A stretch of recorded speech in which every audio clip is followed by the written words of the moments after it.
Avoiding taxes or evading them are common practices in the financial world. While tax evasion is illegal, with Enron and WorldCom being two obvious examples, tax avoidance is perfectly legal. Just like corporations, wealthy individuals also seek to maximize their profits at all times. Taxation is usually seen as shareholders' debt to the government, instead of a social corporate responsibility of reinvesting part of the profits back into the society. Billionaires love to write off their assets in tax havens and offshore accounts, or simply put it towards their own private foundations. Those billionaires with a more alternative mindset have been using the art market. Many argue that the modern world of art has become a smokescreen for the rich to hide behind, while avoiding large sums in taxes. Despite the passion and love for the art itself, the main incentive for high-end art dealings is mainly centered around monetary gains. The monetary incentive can be broken down into two sub-pillars, one being the expectation of price appreciation and the second one being the tax benefit that comes with it. It is essentially a self-feeding cycle. Prices continuously rise in order to further exploit greater tax benefits. Both ends of the spectrum are open to be abused, as the value of the art itself is often subjective and inherently free to be manipulated. And certain tax loopholes, especially when used in combination, can create very advantageous tax benefits, which we will uncover in this video as the second part of the inner workings of the secretive art market. But before we do that, welcome to Financial Interest, where you will learn everything you need to know about money and investing. Please like and subscribe if you enjoyed the video. Let's start with the basic taxes that apply to art dealings. When you buy a painting in the US, you may potentially face two types of taxes. The first one is the sales tax and the second one is the use. The sales tax is imposed by the state in which the artwork is sold. But of course, you can avoid it by taking advantage of the disparity between the state's sales and use tax. The use tax generally arises when the buyer of the painting buys it in one state and immediately ships it to another, where the tax is lower. This way, the buyer may be able to legally reduce the sales and use taxes or even avoid them entirely. Let's say a New York-based collector buys a work of art in his home state for the purpose of displaying it in his vacation home located in another state. If the other state is one that has a lower use tax, such as Florida or Colorado, or a state such as New Hampshire, which does not have a use tax, the tax cost can be reduced or eliminated fully by having the painting shipped immediately to your vacation home. These two taxes usually apply to people that want to physically own the artwork, and their intention is not purely based on profits. If you're purely profit-driven and want to avoid all types of taxes, you directly ship your painting to a free port, the Geneva free port being the most famous one. Over the past years, free ports have become increasingly popular. To put it in perspective, the National Gallery in London has around 2,300 paintings in its collection, while it's argued that the Geneva Free Port stores 1.2 million paintings, including around 1,000 Picassos and many more of its kind. If you send the artwork directly to a free port, you will avoid paying both sales and use tax. Additionally, all the transactions between buyers and sellers within a free port are also free of taxes. Keep in mind that as soon as the artwork leaves the free port and gets delivered to a new location, taxes will have to be paid at the usual rate.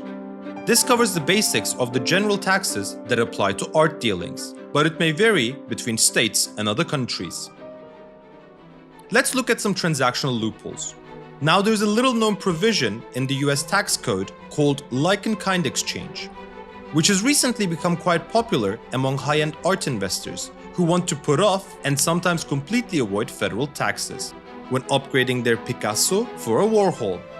It was initially introduced in the 1920s to ease the tax burden for farmers who wanted to swap their properties, but it soon became a tool for billionaires to flip high-end artworks. Someone who sold a $10 million Picasso would owe the government $2.8 million.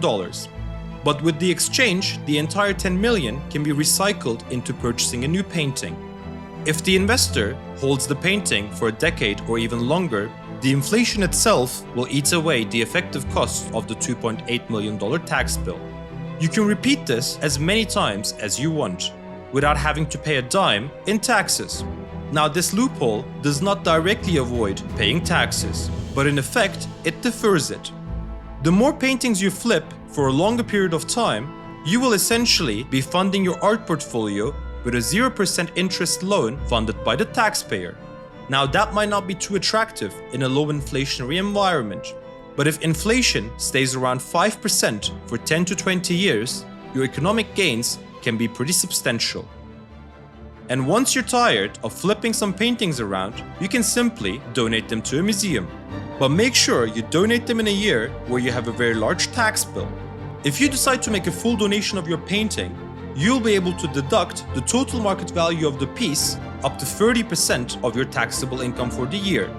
Well, of course, you can still enjoy the possession of your artwork while still taking advantage of tax deductions by simply using fractional donation. It is an opportunity to get a tax benefit tied to those surging art prices without donating the painting outright. In a typical arrangement, the piece goes back and forth between the donor and the museum, like divorced parents sharing the custody of their kids. The owner gets an income tax deduction based on the fair market value of the piece, and potentially agreeing to give away more slices over time for as long as 10 years. So every year, a tenth of the painting gets donated, while you get to deduct a tenth of its value. And in the end, the painting goes to charity for good. Now, all this is perfectly legal. And let's say we forgot about the existence of free ports and everything that happens in there, which we will cover greatly in our next video. For the rest, it can be argued that it's somewhat well structured, as the tax incentives such as the use tax and the donation deduction actually incentivize the owners to donate the paintings to museums, where the larger public can benefit from it too. It does appear like a win-win for both parties. Well, what usually works in theory hardly ever works in practice, because the value of art is often subjective and it can be determined on the opinion of a small group of people. Price manipulations have become a common practice. And with the tax incentives in place, it's only in the greatest interest of the buyers and sellers to manipulate the prices to their favor. On a side note, not every wealthy individual can participate in the high-end art market. These paintings are sold by a handful of auction houses and dealers to a similarly small pool of wealthy individuals who know the rules of the game by heart. So what happens next? Art dealers, together with private galleries, journalists, and art historians, come together to hype up certain emerging artists or keep older ones relevant. This is not to say that every artist needs this process to be relevant. As you can imagine, this tight circle usually has an easy time in agreeing with high prices for the selected few artists. Surprisingly, not all types of price manipulation tactics used in the art market are illegal, like it would be in any normal marketplace. One common practice during the auction process is called chandelier bidding. Many may assume that an auction begins with a legitimate bid in the room, but auctioneers instead frequently employ non-existent bids, by usually looking towards a fixed point in the auction room that is difficult for the audience to pin down. These fake bids then create the appearance of greater demand, or start the bidding momentum for a work on offer. Despite the seeming unfairness of such a theatrical practice, it is actually legal in New York, as well as in many other major cities around the world, as long as these phantom bids are below a certain price point. Another great example of legal price manipulation for many years has been done by this man. Jose Mugrabi is a businessman and art collector who owns around 800 to 1,000 Andy Warhols. He inflates the value of his collection in various ways. Every time when there is a Warhol on sale, Mugrabi would be the most aggressive bidder. As he has a large-scale monopoly on Warhol paintings, no matter what the outcome is, he will always benefit from it. If he wins the bid, he adds another one to his collection, as well as creating a new high benchmark for the rest of his portfolio. If someone crazier than him shows up and outbids him, that's even better. His portfolio is now worth even more. This is actually very similar to what major oil companies in the 1920s and 30s used to do. Although the spot market for gasoline represented only a small percentage of the total sales, the spot market supply and pricing was used to determine the overall market price. By restricting the spot market supply, the oil companies were able to create the appearance of greater demand, which increased the prices for their own gasoline contracts. Today, the conditions in the art market create opportunities and incentives for coordinated price manipulation, similar to those oil companies in the 1920s. The paintings sold at high-end auctions represent only a small portion of the overall market, but the prices they are sold for is then used to determine the value of the larger market. These price manipulations particularly come in handy when it's time to donate, as the donations are based on the fair market value of the piece at the time of the donation. Any artwork donated above $50,000 needs to be appraised by an independent art expert. Now, you can't just set your desired value for your painting together with your art expert prior to the donation. The IRS has some safeguards in place, and it does try to make a best effort to prevent price manipulation. In order to do that, the federal agency relies on a specialized panel of art experts, known as the Art Advisory Panel. Artworks with a claimed value of $50,000 may potentially get an expert opinion by the panel. The advisory panel meets twice a year to take care of such cases. The panel either accepts the valuation of the donor or adjusts the donor valuation to reflect fair market value. The incentive for price manipulation is fairly simple.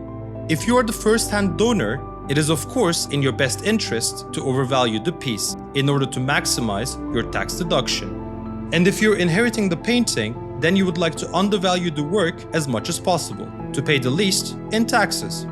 According to the IRS audit reports, from 2018 to 2021, a total of 656 art donations have been selected to be reviewed, and a total of $400 million have been adjusted up and down in favor of more taxes to be paid.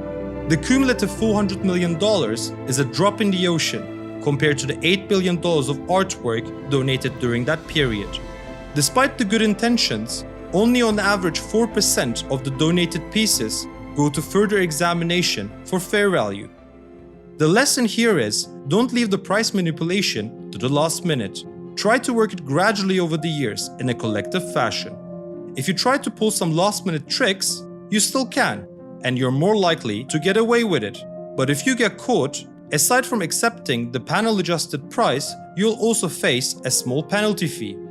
It is clear that the lack of regulation and reporting standards is what largely fuels all these actions.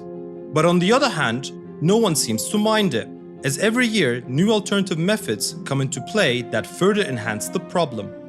One of the important improvements in the industry has been the ever-growing role of financial services and their offerings of favorable credit terms, which are borrowed against the valuation of art collections. Now, isn't that just pouring gasoline into the fire?